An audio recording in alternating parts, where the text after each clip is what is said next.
Bismillahi, assalamualaikum warahmatullahi wabarakatuh.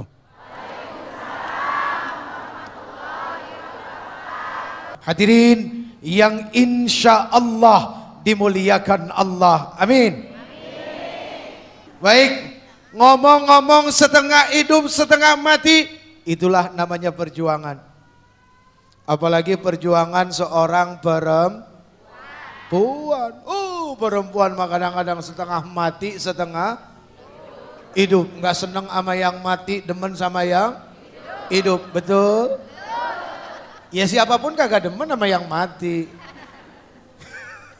Ayo, mau ngapain? Mau komentar. Di sini kita melihat ada beberapa istri yang sangat luar biasa. Sebetulnya bukan beberapa istri, tapi istri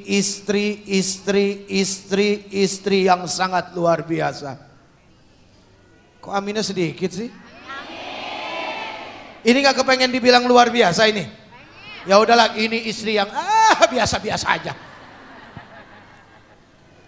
Lihat, selalu ada peran seorang istri di balik kesuksesan seorang suami. Betul gak? Kalau ada yang bilang betul, berarti narsis. Iya, karena kan yang namanya amal jasa tidak boleh diaku-aku. Ayo, mau jatuh tuh. Yang namanya amal tidak boleh diaku. Biarkan orang yang bicara. Para pemilik amalnya nggak usah ngomong-ngomong, diam aja. Betul, diam. Betul, diam. Kenapa diam? Takut hilang pahalanya Ustadz, kan begitu. Lihat, Rasul sallallahu alaihi wasallam, Muhammad bin Abdullah alaihi salatu wassalam. Lihat kegigihan beliau, perjuangan beliau, pengorbanan beliau. Tidak akan mungkin kalau tidak ada seorang Khadijah yang menopang beliau. Memang udah setelan Bu, sepasang. Ya, sepasang apa enggak? Ada mur, ada baut, ada sendok, ada garpu, ada laki-laki, ada. Lihat, segala sesuatu berpasang-pasangan. Artinya ketika ada Rasul, maka ada istrinya. Yang jadi pertanyaan, Rasul yang berusia muda dinikahkan oleh Allah Subhanahu wa taala dengan Khadijah yang usianya 2 kali lipat daripada Rasul. Ada apa? Ini berkenaan dengan kekuatan mentalitas spiritual dan kasih sayang dari seorang perempuan. Baik, ini luar biasa. Betapa istri adalah garda terdepan dan juga benteng bagi suami. Disinilah pentingnya peran seorang istri untuk menjadi tukang sortir buat suami. Tahu tukang sortir gak Bu? Tukang sortir apa tukang sordel? Perlu juga jadi tukang sordel. Untuk menambal sesuatu yang bolong, yang sekiranya masih diperbaiki, sordel. Bu, memang di sordel itu panas. Tapi di balik panas dari sordel itu mendatangkan manfaat besar. Ya maklum, saya bekas tukang sordel jadi ngerti lah gimana caranya. Ya. Kenapa saya bilang seorang istri itu harus menjadi tukang sortir bagi suaminya? Karena yang namanya suami, pekerjaannya itu di luar rumah, bukan di dalam rumah. Karena perkara di dalam rumah sudah pasti ini urusannya zaujah, urusannya para istri. Para suami keluar, langkahkan kaki, disertai dengan ridha Allah, kemudian dengan niat yang baik bahwa semua perkara yang dilakukan adalah ibadah, bukan yang lain. Yang namanya orang di luar itu akan ketemu macam-macam urusan, urusan yang disenangi atau urusan yang tidak disenangi. Begitu ya Pak ya? Seperti itu. Apalagi misalnya suami kita adalah orang-orang yang memang dianggap very very important. Important ya Bu, bukan important, lain lagi kalau important ya. Itu juga bikin pusing soalnya. Apalagi suami kita adalah orang-orang yang dianggap VIP atau VVIP. Sudah pasti sentuhan dan benturannya itu dahsyat. Sentuhan dan benturannya itu gak main-main. Ada seseorang yang diasingkan karena kebenarannya, dan ada juga orang yang memang harus diasingkan karena kejahatannya. Akibat dari sesuatu yang buruk yang dilakukannya. Nah perkara itu sudah pasti hanya dia, istrinya, dan Allah saja yang tahu. Kita ini semua jadi penonton yang menebak-nebak. Tapi insya Allah kalau orang baik itu nggak bisa dibohongin dari wajahnya, betul nggak? Betul nggak? Yang munafik, yang tukang tipu, yang pembohong itu kelihatan. Ya Bu? Oh, beda kalau yang baik juga auranya lain dari cara bicaranya dan segala macamnya. Nah inilah kenapa pentingnya istri jadi tukang sortir. Nah istri saya termasuk tukang sortir saya. Biasanya saya kalau pulang ceramah kan suka bawa berkat tuh Bu. Kok tahu bawa parcel buah ya kan. Begitu sampai rumah disortir dulu sama istri saya. Mana mangga yang bagus, mana yang benyek dipisahin. Mana anggur yang bagus, mana anggur yang jelek dipisahin. Artinya memang harus seperti itu. Awas, jangan silau dengan apa yang dibawa suami. Maaf, misalnya biasa gaji suami 2 juta, notiau, tahu notiau? Notiau nggak tahu? Mau ya. Biasanya suami datang bawa gaji 2 juta, tiba-tiba sekali waktu datang bawa 5 juta. Jangan melotot lihat nilainya yang banyak, tanya.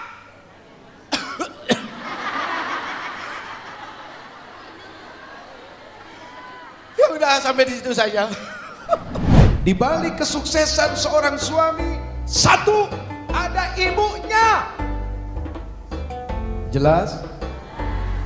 Baru estafet kepada istrinya.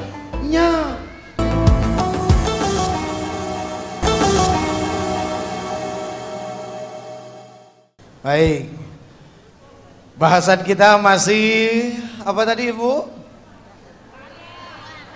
Istri tukang sortir. Ya. Suami datang, belajar dari para istri ustadz. Jadi para ustadz pulang bawa berkat. Ya, bener gak? Bawa parcel buah, begitu sampai rumah disortir sama istrinya, mana mangga yang benyek, mana yang bagus. Kan gitu. Betul nggak? Ini sebuah perumpamaan, sebuah istilah. Siapapun seorang istri perlu menjadi propos buat suaminya. Ngomongin soal ibu nggak ada habisnya, ya Bu. Jujur, saya seperti ini kalau bukan karena usaha dari umi saya yang setiap hari angkat tangan minta kepada Allah, nggak akan begini. Kalau saya boleh bersumpah demi Allah, kalau bukan karena umi saya, kesabarannya, perjuangan. Tahun 92 ayah saya meninggal. Ibu saya memilih hidupnya sendiri tanpa ditemani oleh seorang suami, mampu menjadi seorang ayah. Itulah kelebihan perempuan. Seorang wanita bisa menjadi seorang ayah dan juga ibu bagi anak-anaknya. Tapi kami yang laki-laki betul ya Pak, mohon maaf. Istri kita meninggal, belum tentu kita sanggup jadi ibu buat anak-anak kita. Bukan buat ngebetulin ibu, kalau ibu membetulkan ibu narsis lagi aja. Jangan hilang pahala di sisi Allah Subhanahu wa ta'ala. Bukan, ya. Kalau ibu membetulkan berarti merasa kaum lebih bagus, jangan. Di sini tempat untuk muhasabah, untuk introspeksi, melihat ke diri. Lihat bagaimana perjuangan para wanita itu luar biasa, jujur, ya. Di balik kesuksesan seseorang itu, yang pertama, para istri tolong dengar. Di balik kesuksesan seorang suami, satu ada ibunya. Jelas? Baru estafet kepada istrinya. Jadi jangan marah para istri. Nanti kan begitu besar juga seperti itu. Ibu punya anak laki-laki, anaknya sukses, istrinya mau ngaku, sadar diri. Oh iya, ibunya dulu, baru saya istrinya. Nggak ada sejarah suksesnya seorang suami istrinya dulu baru ibunya. Lah dari mana lahir itu suaminya? Kan ya jelas. Jadi ibunya dulu baru istrinya. Lihat bagaimana estafet yang dahsyat dari seorang ibu kepada seorang istri. Pak, kita kalau nggak ada perempuan, Pak, aduh, jujur aja saya mah pusing, Bu, kalau nggak ada perempuan, Bu. Makanya doain mudah-mudahan saya cukup sama istri saya yang satu ini. Amin. Ya, aminnya pakai dipaksa segala. Ya, kalau ibunya Bilqis nggak usah ditanya-tanya lagi ya. Allah udah kasih tabungan yang bagus. Jadi ketika seorang anak meninggal sebelum akil balik, dia jadi tabungan yang sangat luar biasa. Begini ceritanya, sekali waktu ada seorang ulama yang tidak mau menikah. Dia tidak mau menikah karena dia khawatir pernikahannya akan mengganggu dirinya dengan Allah Subhanahu wa taala dari sisi ibadah. Ya. Sekali waktu Allah Subhanahu wa taala impikan dia berada di yaumil mahsyar. Dia berdiri di antara orang banyak.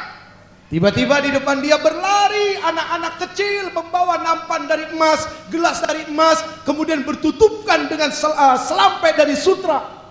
Anak ini melewati berapa kali.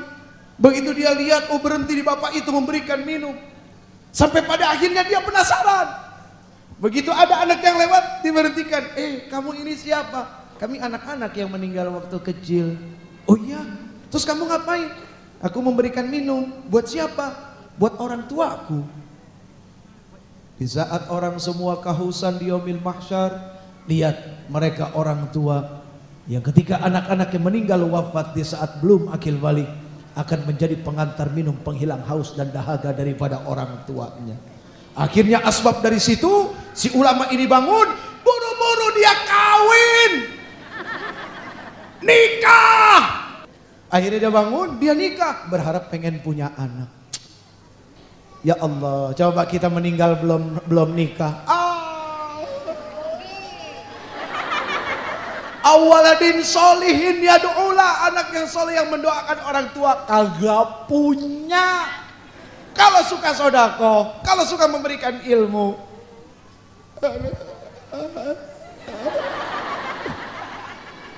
Ini rasa cinta seorang sahabat kepada para sahabatnya.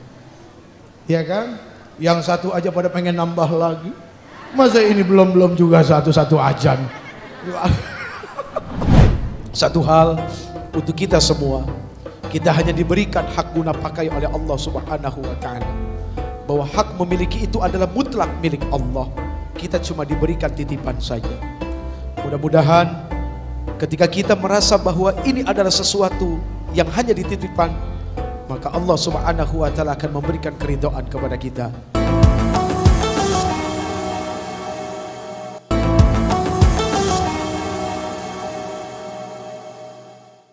Ya, yang pertama saya secara pribadi ingin menyampaikan sesuatu kepada umi saya. Mohon maaf kalau sampai saat ini belum bisa jadi anak yang menyenangkan hati lahir dan batin. Saya tidak minta kepada Allah panjang umur untuk umi saya karena itu adalah hak Allah. Allah yang tahu kapan umi saya harus kembali kepada Allah. Saya hanya bermohon semoga Allah Subhanahu wa taala mengambil nyawa umi saya dalam keadaan husnul khatimah. Umi saya punya cita-cita kepengen meninggal di Mekah. Makanya setiap tahun sering bolak-balik berharap meninggal di sana. Nah, saya tidak tahu apakah Allah akan mengabulkan atau tidak. Tapi terus terang saya secara pribadi beserta Ustadz Aswan dan anak-anak yang lain sebisa mungkin jangan jauh-jauh meninggalnya. Karena kadang yang dekat aja suka susah didatengin, Ibu. Kuburan yang dekat orang tua aja suka susah didatengin, apalagi yang jauh. Tapi insya Allah meskipun jasad ini tidak akan bisa bertemu, tapi batin dan doa senantiasa selalu berada di sisi mereka semua. Yang kedua, saya berpesan untuk diri saya dan istri saya. Mudah-mudahan saya dan istri saya diberikan kesabaran yang luar biasa, yang betul-betul sabar di dalam mengambil jalan dakwah ini. Maafkan saya apabila saya pemarah, karena memang seperti inilah saya. Dan saya pun selalu memaafkan kesalahan istri saya apapun yang dilakukan untuk kesalahannya kepada diri saya. Saya percaya bahwa Allah menjaga keluarga kami dan semua orang-orang yang mengaminkan yang ada di sini. Satu hal untuk kita semua, Kita hanya diberikan hak guna pakai oleh Allah Subhanahu wa taala. Bahwa hak memiliki itu adalah mutlak milik Allah. Kita cuma diberikan titipan saja. Mudah-mudahan ketika kita merasa bahwa ini adalah sesuatu yang hanya dititipkan, maka Allah Subhanahu wa taala akan memberikan keridhaan kepada kita. Ingat, sehat milik Allah, sakit dititipin Allah. Barang siapa yang ridho akan titipan Allah, maka Allah pun akan ridho dengan apa yang diminta oleh hamba-hambanya, insyaallah. Mari kita mengangkat tangan. Bismillahirrahmanirrahim. Alhamdulillahi rabbil alamin, hamdan yuwafi ni'amahu wa yukafi mazid. Ya Rabbana lakal hamdu kama yanbaghi li jalali wajhika wa azimi sultanik. Allahumma ighfir lana zunubana wa liwalidina. Ya Allah, Engkau yang maha pengasih lagi maha penyayang. 9 bulan 10 hari kami berdiri antara hidup dan mati. Ya Allah, Dia akan melahirkan kami. Ya Allah, ya Allah, ketika kami dilahirkan dari rahimnya, ya Allah, tengah malam ibu kami bangun menyusuin kami dengan tanpa mengenal lelah. Ya Allah, ampunilah dia, ya Allah. Tanpa rasa jijik Dia membuang kotoran kami, menyuapin kami makan. Kasih sayangnya sungguh luar biasa, ya Allah. Ya Rabb, kami belum mampu membalasnya, ya Allah. Di saat kami sudah ada keberhasilan, Dia sudah mulai meninggalkan kami. Ya Allah, ampunilah kedua orang tua kami yang sudah berada di alam sana, ya Allah. Bagi dia yang masih hidup, panjangkan umurnya, ya Allah. Sehatkan badannya, ya Allah.